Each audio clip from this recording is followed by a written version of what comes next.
Hola, buen día. Mi nombre es Luis Lizola. Dentro de este programa me tocó participar con ustedes con el tema de análisis financiero en precios de transferencia. Comenzamos.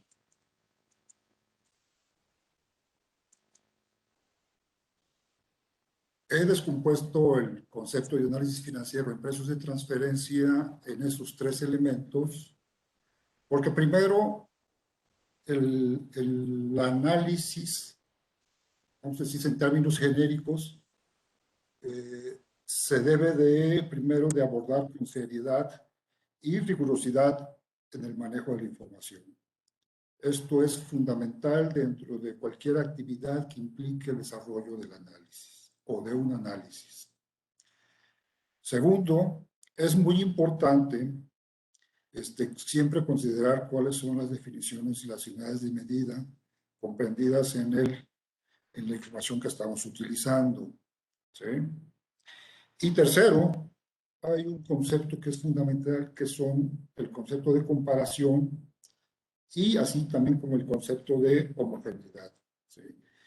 Esas son las bases de la utilización de datos, y estas bases básicamente fueron desarrolladas por Naciones Unidas y por la Organización para la Cooperación y el Desarrollo Económico para la generación de estadísticas, ¿sí?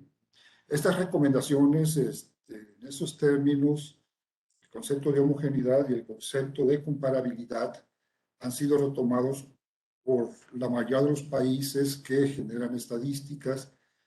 Primero porque el intercambio de información económica o financiera bajo una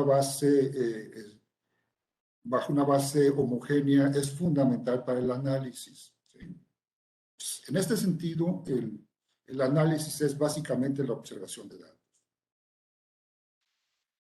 Segundo, análisis financiero. El análisis financiero es básicamente la observación de datos contables.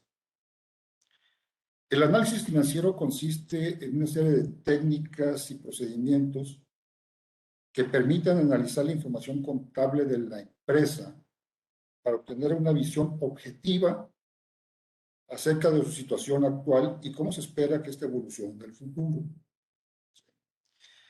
El análisis financiero básicamente lo hacemos con base en ratios financieros, en indicadores y otro tipo de elementos que se derivan de los datos contables, ¿sí?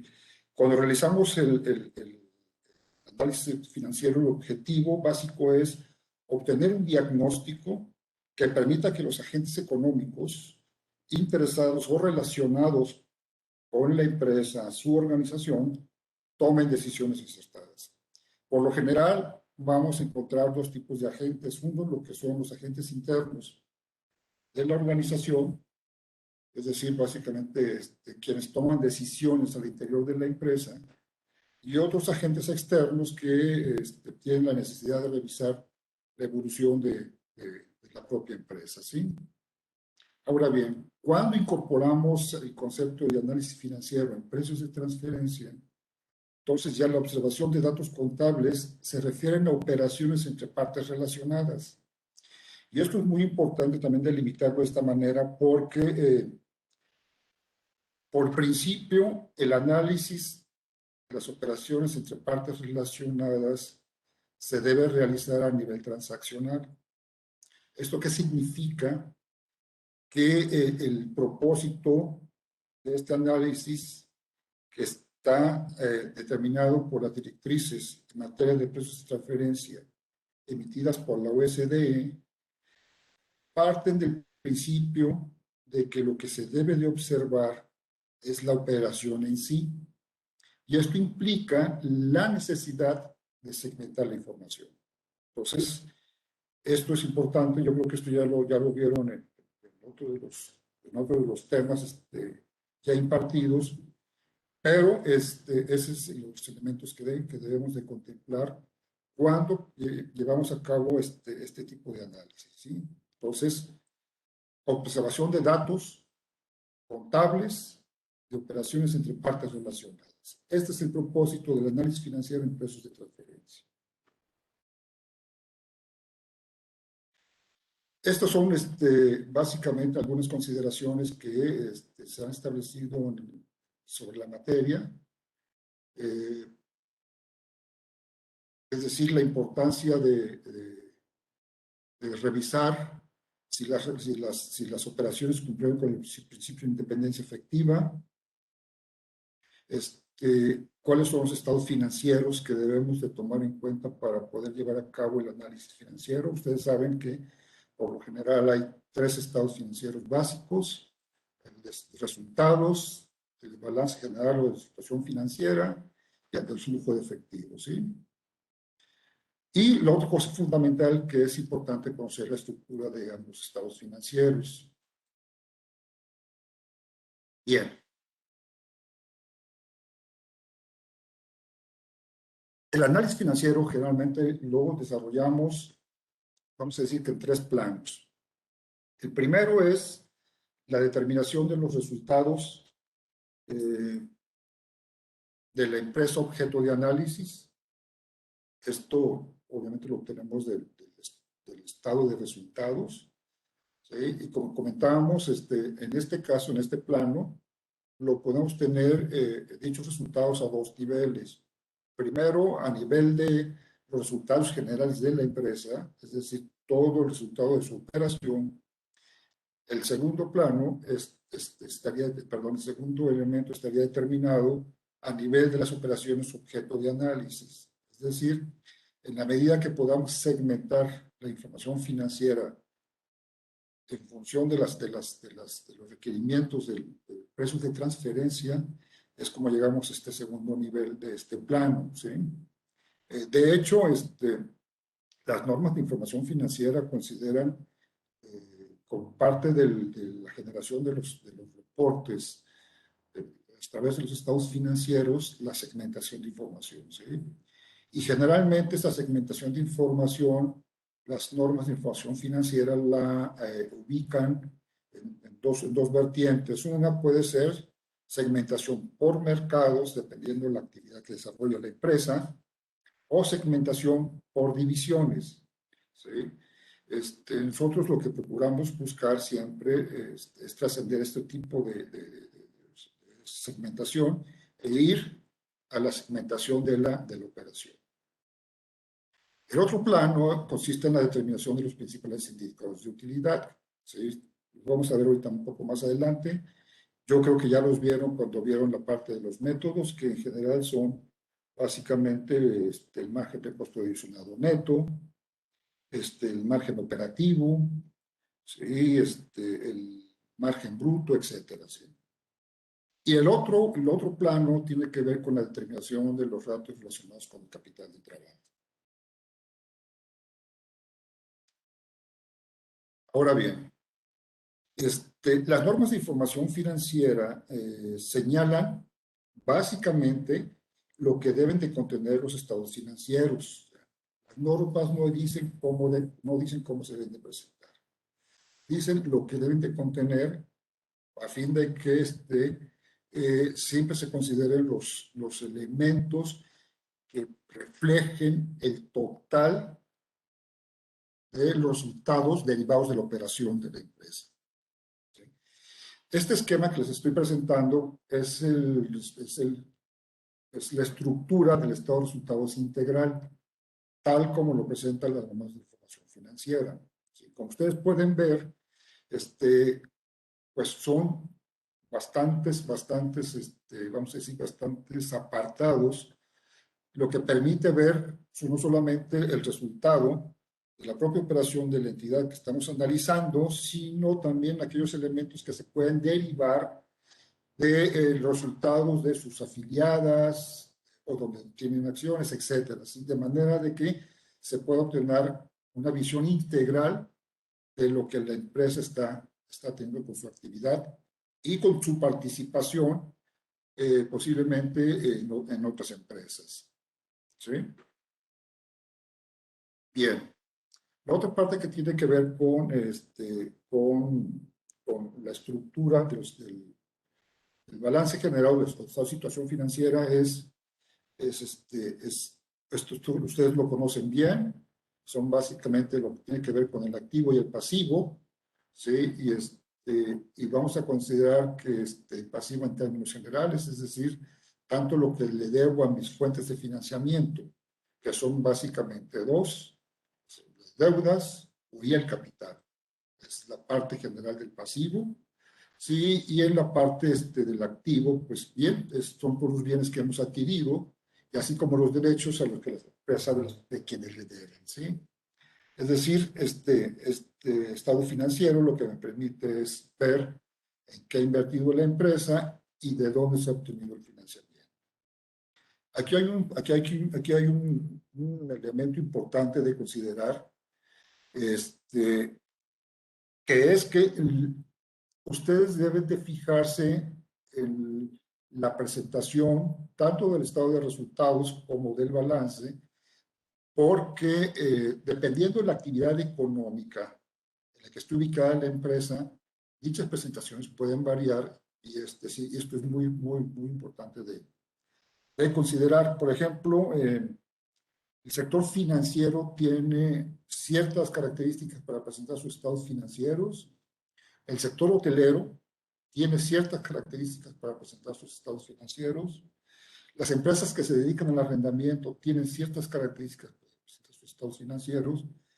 Y es importante considerar porque normalmente, tanto cuando llevamos a cabo el análisis de la empresa analizada como la utilización financiera de las empresas comparables, son elementos que debemos de ver para poder empatar la información y poder realizar un buen análisis.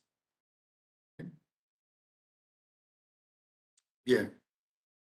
Ahora, si bajamos al segundo, a la parte de lo que habíamos considerado como segundo plano, tenemos por los indicadores del beneficio bruto. ¿Sí? Creo que esto ya lo vieron, pero vale la pena recordarlo. Por un lado está el margen bruto, que está relacionado con el método de precio de reventa. Tenemos el costo adicionado, que está relacionado con el método del costo adicionado. Como ustedes pueden ver, el margen bruto es la utilidad bruta entre las ventas netas y el costo adicionado está determinado por la utilidad bruta entre el costo de ventas. Los indicadores del beneficio neto que están relacionados con el método del margen neto operacional son básicamente cuatro. Son el costo adicionado neto, margen de operación, ratio de Berry y el rendimiento de los activos operativos netos. El costo adicionado neto no es más que el beneficio neto entre el costo de ventas más los gastos de operación. ¿Sí? Esto ya lo vieron en el método correspondiente. No voy a abundar mucho, lo que quiero simplemente es reflejar cuál es la información que estamos utilizando para cada uno de los indicadores. El margen de operación es el beneficio neto entre ventas netas. Una consideración importante, el beneficio neto es el concepto que está establecido en las directrices o en las guías de precios de transferencia. ¿Sí? Es importante acotar este beneficio neto y cuando hablamos de neto no nos referimos esencialmente a que esté libre de impuestos. Simplemente el beneficio neto es lo que conocemos como la utilidad de operación. Y esto es muy importante que lo tomen en cuenta. Rendimiento sobre activos operativos netos. Si es igual beneficio neto entre los activos operativos netos. ¿Cuáles son los activos operativos netos? Este concepto está planteado por las directrices. ¿Sí? Y dicen, son cuentas por cobrar, más inventarios, más los activos fijos netos, más los intangibles operativos, menos cuentas por pagar. Eso es, en esencia, los activos operativos netos. ¿Sí?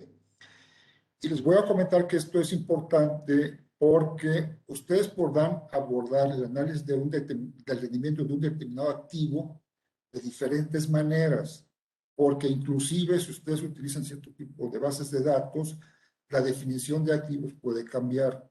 Sí, aquí lo importante siempre es mantener la coherencia de la información que estamos utilizando. Esto fue lo que vimos al principio, es decir, debe haber siempre homogeneidad a fin de que se pueda dar el efecto de comparabilidad. ¿Sí?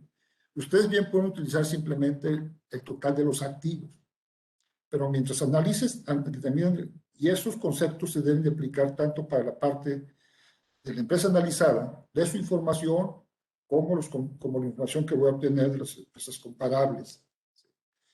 Esta definición que damos sobre activos operativos netos es una de las que pueden encontrar en términos de los activos que se pueden, del concepto de activos que se pueden aplicar para el análisis. Lo importante es que haya homogeneidad en los conceptos que estamos utilizando.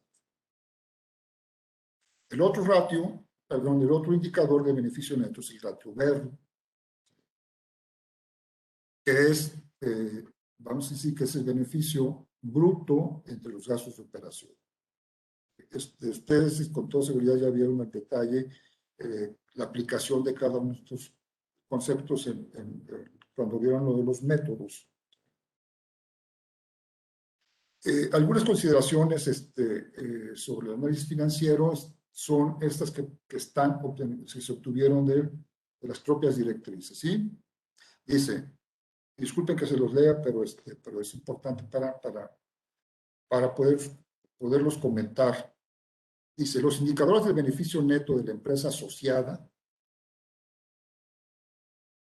y los de las empresas independientes deben medirse de manera coherente. Ya lo establecimos al principio. Al determinar el indicador del beneficio neto deben de tenerse en cuenta aquellos elementos que están directamente o indirectamente relacionados con la operación vinculada. Hablamos del concepto de segmentación. Y B, están relacionados con la explotación de la actividad. ¿Sí? También es importante. Ustedes van a encontrar muchas veces en los estados de resultados la descripción de aquellas, vamos a decir, de aquellas partidas que se relacionan directamente con la actividad de la empresa, y hay una segregación de otro tipo de partidas que se derivan de otro tipo de ingresos o otro tipo de gastos que no están vinculados directamente con la actividad de la empresa. Las propias directrices establecen esto. Deben estar relacionados con la explotación de la actividad. Dice, los ingresos y gastos no relacionados con la operación vinculada objeto de revisión deben excluirse cuando afecten significativamente la comparabilidad con las operaciones vinculadas. ¿Sí? Por eso digo, es importante la revisión de la información que estamos utilizando.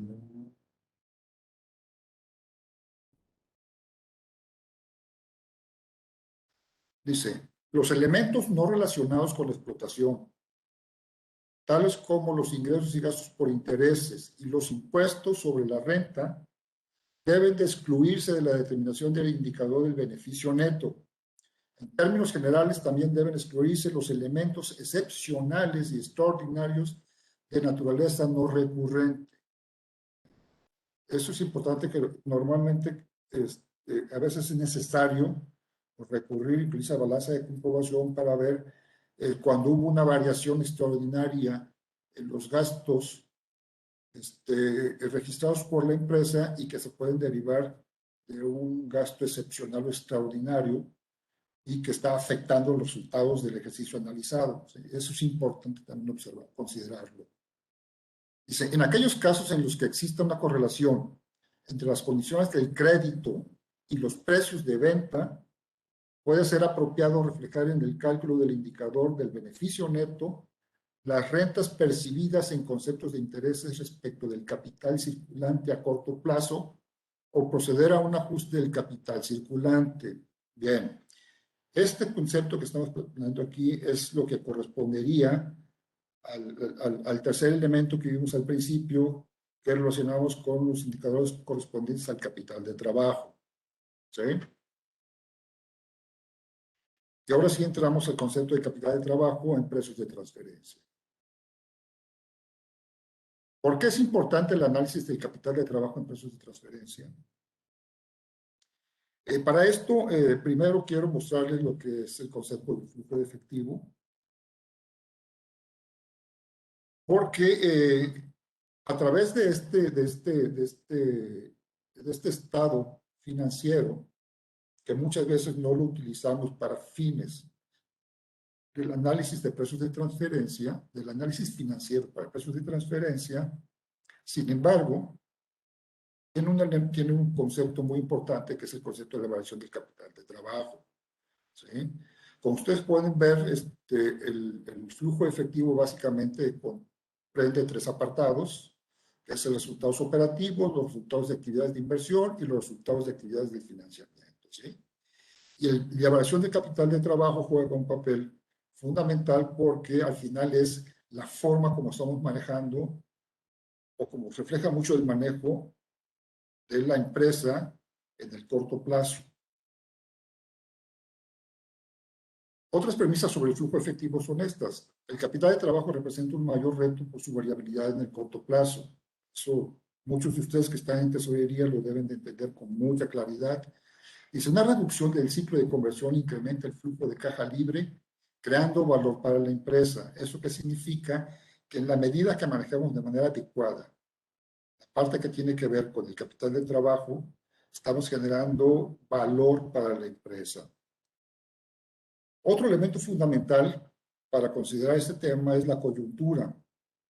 Y esto básicamente se deriva de toda situación que hemos vivido, que vivimos durante el año 20 y lo que llevamos del 21 en términos de la actividad económica. Para muchas empresas, ya que hayan tenido un repunte en su propia actividad derivado de la propia pandemia, o aquellas que se vieron afectadas de manera negativa, tuvieron que verse afectados de manera radical en el comportamiento de su capital de trabajo. ¿Sí? Bajo este elemento de coyuntural, por eso es que se vuelve importante el considerar para fines del análisis financiero cuáles son las condiciones del capital de trabajo de la empresa y ver si es necesario realizar un ajuste o no al capital de trabajo derivado de posibles afectaciones que hayamos visto. ¿Sí? Bueno, ¿y cuál es la forma de poder determinar con alguna precisión si hubo o no una afectación del capital de trabajo que nos lleve a que nos indique la necesidad de realizar un ajuste? Pues será de la siguiente manera. ¿Sí?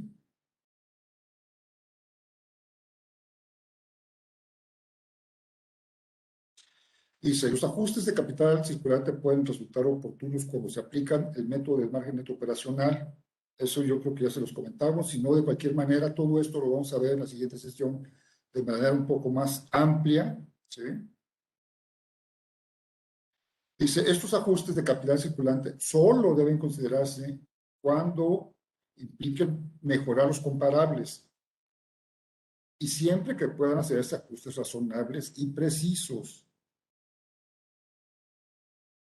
Dice, proceder a un ajuste del capital circulante es un intento de corregir las diferencias del valor del dinero en el tiempo. Eso es fundamental. Dice, y dentro del razonamiento subyacente está lo siguiente, que eso es importante. Dice, una sociedad necesitará financiación para cubrir el periodo de tiempo que media entre el momento en que invierte el dinero, es decir, el pago al proveedor, y el tiempo en que recupera el fruto de su inversión, es decir, cobrar a sus clientes. Dice, este lapso de tiempo se calcula como el plazo necesario para vender las existencias a los clientes, más el plazo necesario para cobrar a los clientes, menos el tiempo acordado para el pago a proveedores. Este lapso de tiempo, este concepto es fundamental, es lo que se conoce como ciclo de recuperación de efectivo. Para muchos de ustedes va a ser un concepto claro, porque este ciclo de recuperación de efectivo es un elemento fundamental para el manejo de tesorería de cualquier empresa, porque es el que me permite ver si hay variaciones en mis cuentas por cobrar, en el manejo de mis inventarios y en el manejo de mis cuentas por pagar. ¿Sí? Y ese es el indicador para ajustar el capital de trabajo que vamos a utilizar. En este momento lo importante es simplemente que vean ustedes cuáles son las características del ciclo de recuperación de efectivo para fines de cuando lleguemos para ver cuál es la mecánica para el ajuste del capital de trabajo, como uno de los ajustes que están considerados por las directrices en materia de precios de transferencia. ¿Sí? Bien. El ciclo de recuperación de efectivo comprende, como ya comentamos, tres elementos básicos. La rotación de cuentas por pagar, la rotación de cuentas por cobrar y la rotación de inventarios.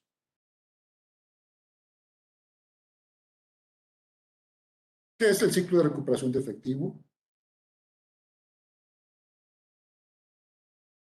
El ciclo de recuperación de efectivo equivale al tiempo transcurrido entre gastos de efectivo para pagar los recursos productivos y los ingresos obtenidos con la venta de los productos. Pues el ciclo de recuperación de efectivo es, como lo vimos arriba, días de inventarios, más días de cuentas por cobrar, menos días de cuentas por pagar. ¿Y cuál es la mecánica para su cálculo? Básicamente es esta. Primero, podemos determinar cuál es la relación de cuentas por cobrar en veces. Y esto es muy fácil, como ustedes pueden ver.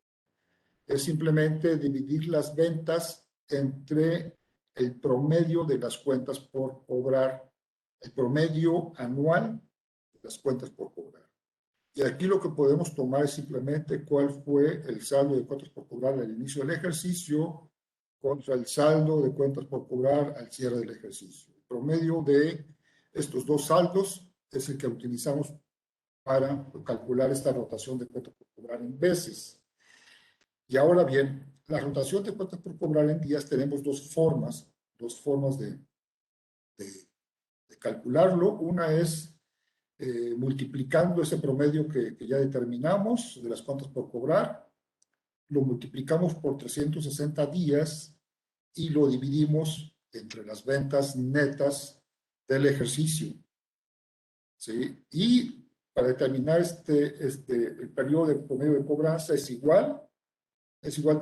360 días entre la rotación de cuentas por cobrar, pero en veces. Y eso es lo que nos va a llevar a obtener la rotación de cuentas por cobrar en días. ¿Sí? Entonces, ustedes pueden ver, hay dos formas de calcular esta rotación de cuentas por cobrar en días.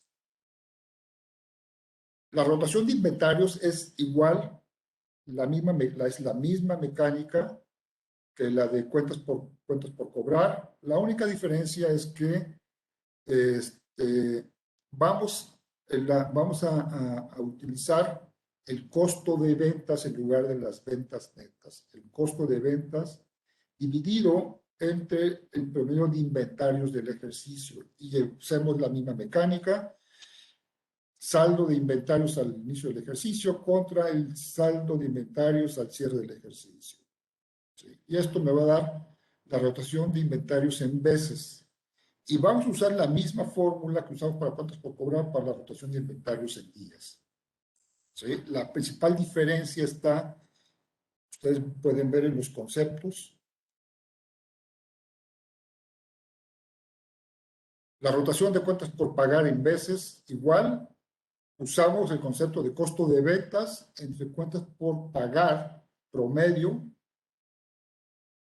igual saldo inicial de cuentas por pagar del ejercicio, más el saldo de cuentas por pagar el cierre del ejercicio, entre 2 y tengo el promedio. ¿Sí? Y la fórmula para la rotación en días es exactamente las mismas de arriba. ¿Sí? Si se dan cuenta, la principal diferencia es ventas netas entre cuentas por cobrar, costo de ventas entre inventario, costo de ventas entre cuentas por pagar promedio. ¿Sí? Y esto es lo que ustedes deben de considerar para poder terminar este ciclo de recuperación de efectivo. La fórmula, como ya la vimos, es simplemente la rotación en días de las cuentas por cobrar, más la rotación de los inventarios, menos la rotación de las cuentas por pagar. Este me va a dar el indicador del ciclo de recuperación de las cuentas, el ciclo, perdón, del efectivo, ¿sí? Algunas premisas en torno al ciclo de recuperación de efectivo es, cuando el ciclo de recuperación disminuye, fíjense, los flujos de efectivo aumentan y se incrementa el valor de la empresa. El ciclo se puede reducir por reducción del periodo de recuperación del inventario, disminución del periodo de cuentas por cobrar o incremento del periodo de cuentas por pagar. Esa es básicamente la forma como juegan estos elementos para observar las variaciones que puede haber en el indicador que se obtiene con el ciclo de recuperación de efectivo. Dice, el ciclo de recuperación pone de relieve los puntos débiles y fuertes del capital de trabajo. ¿Sí? Este es básicamente mi presentación. Quiero darles las gracias por su atención y cualquier duda en su momento, pues estoy a su disposición para resolverla. Gracias.